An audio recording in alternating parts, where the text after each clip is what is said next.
Hey everybody, I'm Taylor and I hate mosquitoes.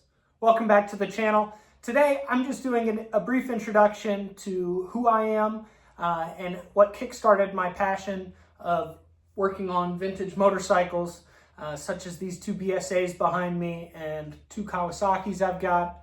I have had a Honda CB350 as well, and over here, over my left shoulder, I've got a 2019 Royal Enfield Interceptor as well. So basically, I wasn't always around bikes growing up. In fact, my dad had one when he was a kid. Early on in life, he and his brother had a small Yamaha 100 purple thing, but unfortunately only have two photos of it. He sold it after my grandfather had passed, and I was too young. This was before I got into bikes, but essentially what kickstarted that passion for me was watching the first Mad Max movie. I'm a big fan of all the Mad Max movies, but specifically the first one, if you're familiar with it. Toe Cutter and his gang, the bad guys in the movie, all rode KZ1000s, and they were all dressed up as cafe racers.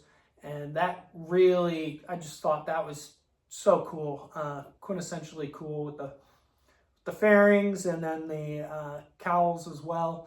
So for me, I wanted to emulate that and started looking around for one on Facebook Marketplace and Craigslist, and unfortunately wasn't finding anything that fit the bill until I was out picking with my mom. My mom's big into vintage stuff, and we were in an old warehouse one day, and she was there to look at something, I forget. I was just kind of tagging along, and I'm walking around. There's a bunch of old hearses. It's very dimly lit.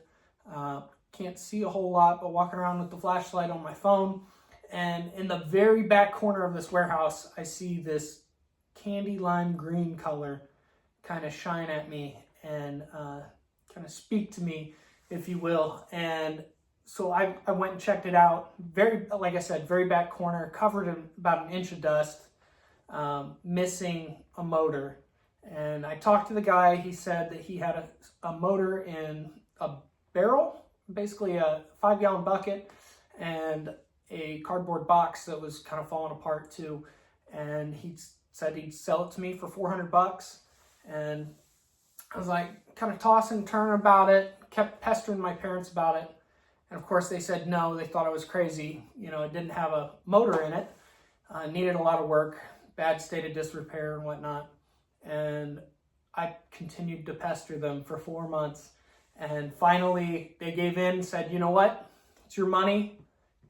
You do what you want.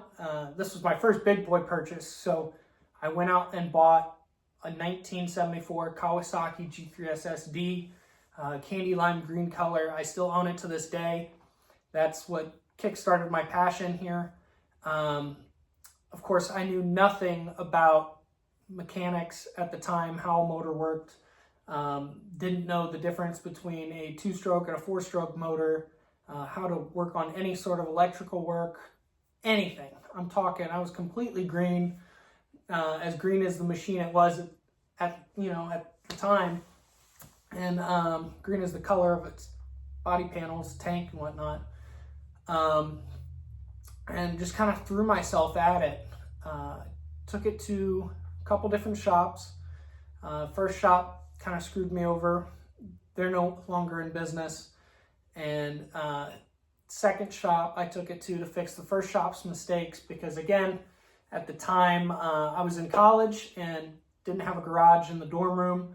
Nowadays you hear of dorm room mechanics all the time. I did not have my bikes down there with me, or my bike at the time down there with me right off the bat. So here I was trying to rely on other shops to help me out. Again, second shop, he got the first bike done, but by this time I had acquired my second bike and had taken that to him as well. Wasn't good at communicating, and honestly, he still left a lot of stuff that needed finished. And he just gave the bike back to me, and I had to finish it. So I began to kind of throw myself at learning how to be a mechanic, how to work on these old bikes. And I didn't do it all by myself completely. It was a lot of self-learning, but I will shout out a couple people that truly, not only an inspiration, but definitely helped carry me along the way, giving me advice, not only on where to find parts, how to solve specific issues, but also just giving me general knowledge that they had picked up over the years. So I haven't told any one of these guys that I want to shout them out and give them credit. So I'm going to leave their last names out just for their privacy's sake. But Alan and Cooper, you guys helped me out tremendously from the get.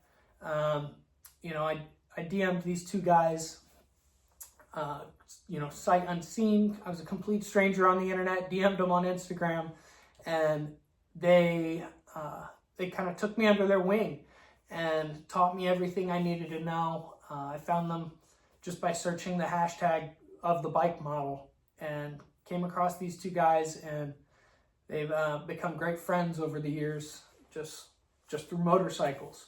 Another one, Sid. Sid's been a tremendous help too, letting me come over and use the sandblast cabinet, borrow any of his tools, help me out with troubleshooting as well, passing on his knowledge to me. Sid's been around bikes his whole life and has kind of taken me under his wing in that regard as well. So Sid, I'm really grateful for you too, man. But so Sid's actually the one that got me into vintage bikes, with the yellow BSA in the background here. Yeah, it's quickly become another passion, just like Japanese bikes have. But super thankful for those guys. Like I said, I wouldn't be who I am today, where I am today, without them willing to help a stranger and teach them something. And so if I can help out any one of you guys, either through one of these videos that I post on this channel, or if you guys reach out to me, my Instagram is I_hate_mosquitoes. DM me, email me, you know, drop a comment below and get in touch. And if I can help you in any way, I'd like to be able to help you troubleshoot your bike and kind of offer some of my knowledge out to you guys, just to return the favor, because that's been instrumental for me, and that's really the only way that this hobby and passion continues forward throughout the years, especially when you're talking about these old bikes. The guys that used to ride them, work on them daily, you know, way back in the day when these things were new, they aren't around much anymore, and they aren't going to be around forever. So, you know, people like us got to keep this hobby alive, keep these motorcycles alive, and it really is a labor of love. So if you also share that love and want to continue seeing these old machines putter on down the road or down a trail or anything like that, you know, you're in the right place, and we're going to keep these things alive together. So also wanted to give a quick update too. We've got the gearbox on ordered that this morning, and this is Friday, April 5th at the time of me filming this. It might be a couple days till I get it uploaded on YouTube, but gearbox is ordered and on its way from Great Britain. And another update too, one of the bikes you haven't seen yet is my brother's XR75, 1977. He made the valves kiss the piston last summer, and we haven't had a chance to rebuild the top end on it. So I am going to be making a video on how to rebuild the top end of that bike as well. Again, just trying to fill this niche on YouTube. There's plethora of videos on a majority of bikes, but some bikes there just isn't a ton of knowledge out there.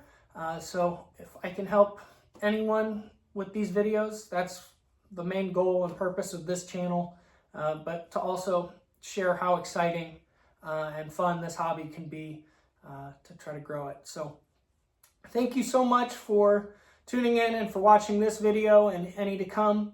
I recommend you check out the video I posted on how to access the gearbox for a BSA Triumph Unit single motor. That should have some knowledge there for you, and I'd appreciate it if you liked and subscribed as well.